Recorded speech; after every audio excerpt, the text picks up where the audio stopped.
नमस्कार दोस्तों, स्वागत है आप लोगों का स्टडी आईएएस में। और आज मैं आप लोगों के लिए फिर से लेकर आ गई हूँ करंट अफेयर्स टुडे।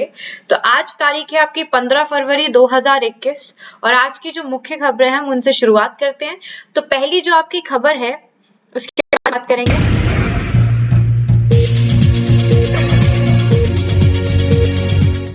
तो पहली खबर आपकी बात कर रही है कि डिजिटल कृषि में राष्ट्रीय ई गवर्नेंस योजना NEGPA। तो देखिए, कृषि में राष्ट्रीय ई गवर्नेंस जो योजना है आपकी, यानी कि national e governance plan in agriculture, एक केंद्र प्रायोजित योजना है। यह योजना शुरू में 2010 और 11 में 7 राज्यों में शुरू की गई थी। अब हाल ही में इस योजना को 31 मार्च 2021 तक बढ़ाया गया था। मुख्य बिंदु यही है कि सूचना और संचार प्रौद्योगिकी का उपयोग करके भारत में तेजी से विकास को प्राप्त करने के उद्देश्य से यह योजना शुरू की गई थी। अब यह किसानों को कृषि संबंधी सूचनाओं को समय पर पहुंचाने में मदद करती है। और दूसरी चीज ये कि वर्ष 2014 और 15 में सभी शेष राज्यों और 2 केंद्र शासित प्रदेशों को कवर करने के लिए योजना का विस्तार किया गया था। तो चलिए अगली खबर की तरफ आगे बढ़ते हुए,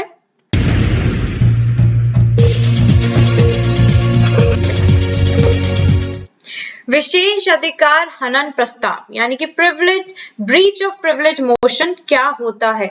तो हाल ही में राहुल गांधी और कांग्रेस पार्टी के सदस्यों ने किसान आंदोलन के दौरान मरने वाले किसानों के लिए 2 मिनट का मौन रखा।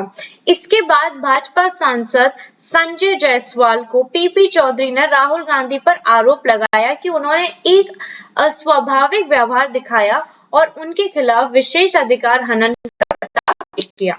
अब विशेष अधिकार प्रस्ताव सांसदों के व्यक्तिगत और सामूहिक रूप से कुछ विशेष अधिकार प्राप्त हैं जो उन्हें अपने कर्तव्यों को सही तरीके से निभाने के लिए बाध्य करते हैं।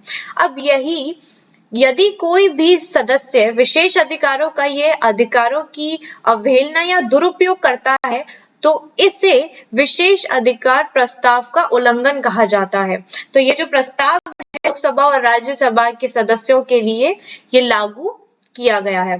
ठीक है, तो जो आपका विशेष अधिकार प्रस्ताव का उल्लंघन है वह उल्लंघन सांसदों या सांसद के किसी भी विशेष जो अधिकार है उसका दुरुपयोग करने के लिए है।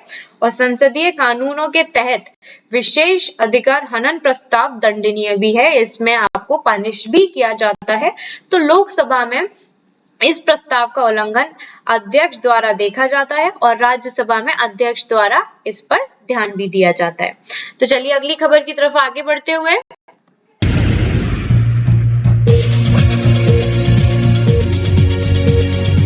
अगली खबर बात करती है आपकी कि विज्ञान ज्योति कार्यक्रम क्या है।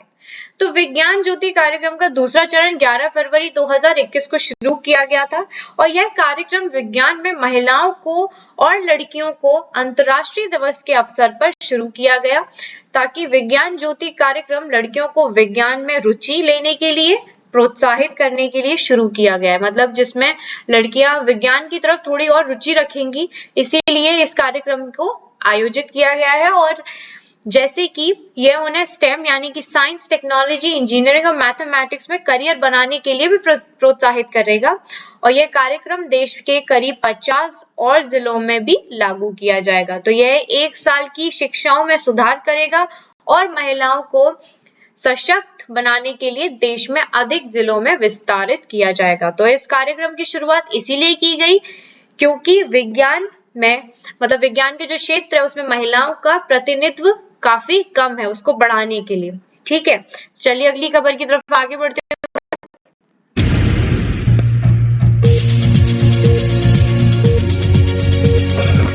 अगली खबर बात करती है आपकी 7वां वेतन आयोग, पारिवारिक पेंशन सीमा में वृद्धि की गई।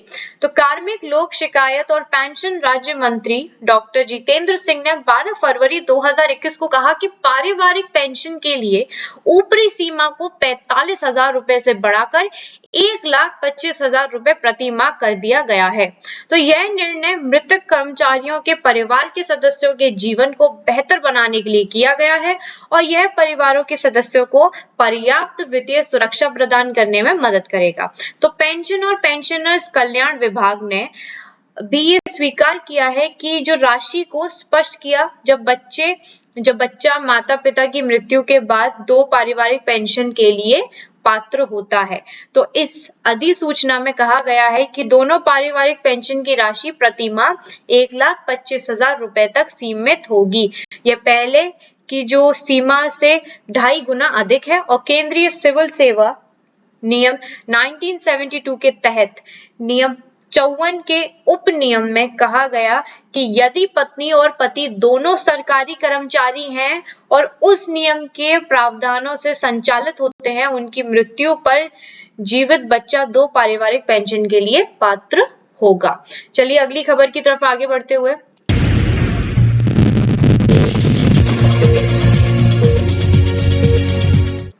तो अगली खबर आपकी बात करती है कि पीएम मोदी तमिलनाडु और केरल में की परियोजना का उद्घाटन करेंगे।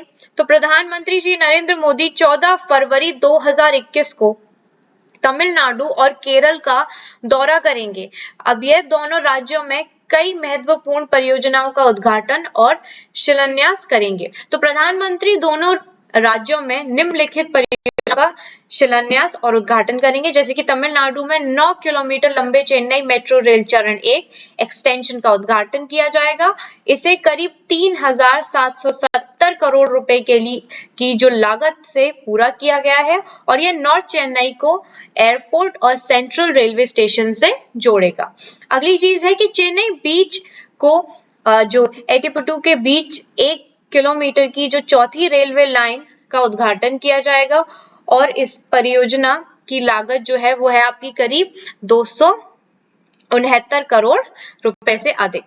तो बिलीपुरम, कुडुलोर, मयिलादुराई, तंजावुर और मायिलादुराई के बीच 228 किमी मार्ग के सिंगल लाइन सेक्शन के रेलवे विद्युतीकरण का उद्घाटन किया जाएगा और ग्रैंड एनीकट नहर प्रणाली के आधुनिकीकरण, विस्तार, नवीकरण का शिलान्यास किया जाएगा। यह कार्य करीब 2,640 करोड़ के रुपए की लागत से पूरा किया जाएगा।